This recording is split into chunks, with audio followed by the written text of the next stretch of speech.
Advocate Dharmendra Chavan या YouTube चॅनलला subscribe करायला विसरू नका। तसेच बेल आयकॉनलाही क्लिक करा।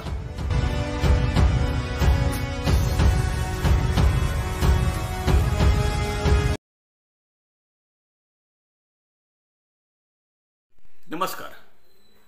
पती पत्नीच्या वैवाहिक रिलेशन संदर्भात एक महत्त्वपूर्ण निर्णय उच्च न्यायालयाने दिलेला आहे। दिल्ली उच्च न्यायालयाने हा निर्णय दिलेला आहे। न्यायाधीश सुरेश कुमार नीना बन्सल यांचा हा निर्णय आहे। ती पत्नी बरोबर राहत होते आणि त्यांच्यामध्ये रिलेशन्स होते, पण काही कालांतराने लग्न झाल्यानंतरही पत्नी पतीला शारीरिक संबंध ठेवण्यास नकार देत होती, रिलेशन्स मेंटेन करू देत नव्हती आणि अनेक वर्ष हा प्रयत्न करून ते झालं नाही। पत्नीने ही क्रूरता केली आहे असं पतीचं म्हणणं होतं आणि पती हा मूल होण्यास योग्य नाही असं तिचं म्हणणं होतं। पण मग हे प्रकरण न्यायालयात गेलं। न्यायालयात गेल्यानंतर न्यायालयाने सगळ्या गोष्टीचा विचार केला। हा खटला खूप महत्त्वाचा आहे आणि दैनंदिन जीवनामध्ये याचं खूप महत्त्व आहे। असे प्रकार वारंवार होत असतात आपल्या समाजामध्ये। अनेक वर्ष आपण ही गोष्ट लपवून ठेवतो, एकमेकांना सांगत नाही, कारण हे दोघांचा एक आंतरिक विषय असतो। पण या प्रकरणामध्ये अगदी हे हायकोर्टापर्यंत प्रकरण गेलं आणि क्रूरता हा जो भाग आहे हिंदू विवाह कायद्यामध्ये, क्रूर वागणूक देणं किंवा मॅरिटल रिलेशन मेंटेन करून न देणं, या संदर्भात दिल्ली उच्च न्यायालयाने हा जो निर्णय दिलेला आहे, सगळ्या गोष्टींचा विचार केला। ती महिला त्याला धमकी द्यायची, आत्महत्या करायला सांगायची, त्याच्याशी भांडायची, ती गरोदर राहू नाही शकली कारण रिलेशन्स मेंटेन नाही होऊ शकले। ह्या प्रकारामध्ये दोघांचा पूर्णपणे म्हणणं ऐकून घेतल्यानंतर खालच्या कोर्टाने आणि मग दिल्ली उच्च न्यायालयाने पतीच्या बाजूने निर्णय दिला आणि वैवाहिक संबंध नाकारणाऱ्या महिलेपासून पतीला फारकत दिली। समाजामध्ये असे अनेक प्रकरण आता पुढे येऊ लागलेले आहेत। आमच्याकडे नियमित असे प्रकरणं येतात। सुरुवातीला हे लोक सांगायला लाजतात, सांगू का नको सांगू, कसं होईल। पहिल्यांदा तर खरं हे प्रकरण दोघांमध्ये असतं, पती पत्नीमध्ये रिलेशन्समध्ये।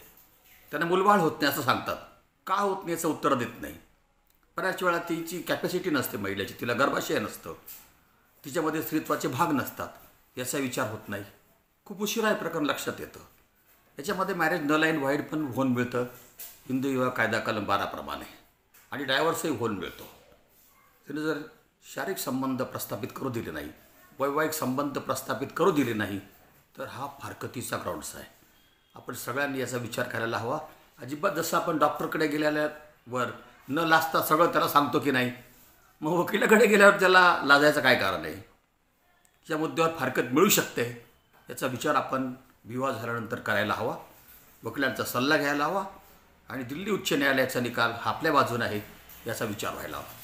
धन्यवाद।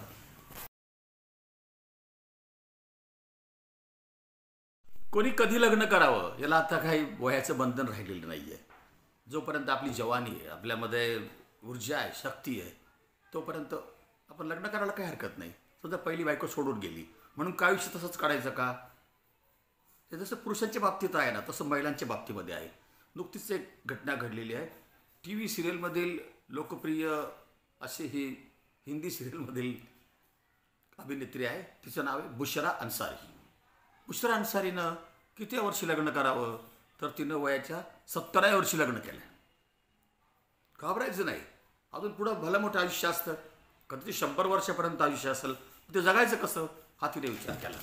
ही बुशरा अन्सारीने जे सिरियल्समध्ये काम केलं त्याच्यामध्ये जवानी, फिर नहीं आना, ओ मन जाने असे तिचे सिरियल्स होत्या। त्याशिवाय अनेक सिरियल्समध्ये पण तिनं काम केलेलं होतं। तिचं 36व्या वर्षी तिचा डायव्हर्स झालेला होता आणि तरीही तिनं इतक्या वर्ष सहन केलं। शेवटी तिला म्हातारपणी वयाच्या उत्तर वयात असताना कोणाची तरी साथीदाराची गरज असते का नाही याचा विचार तिने केला आणि बुशरा अन्सारीने वयाच्या 17व्या वर्षी पुन्हा विवाह केला। आपणही याचा विचार करायला काही हरकत नाही। वय गेलं म्हणून काय झालं, पुढे अजून उरलेलं आयुष्य आहे ना, जगायचं ना।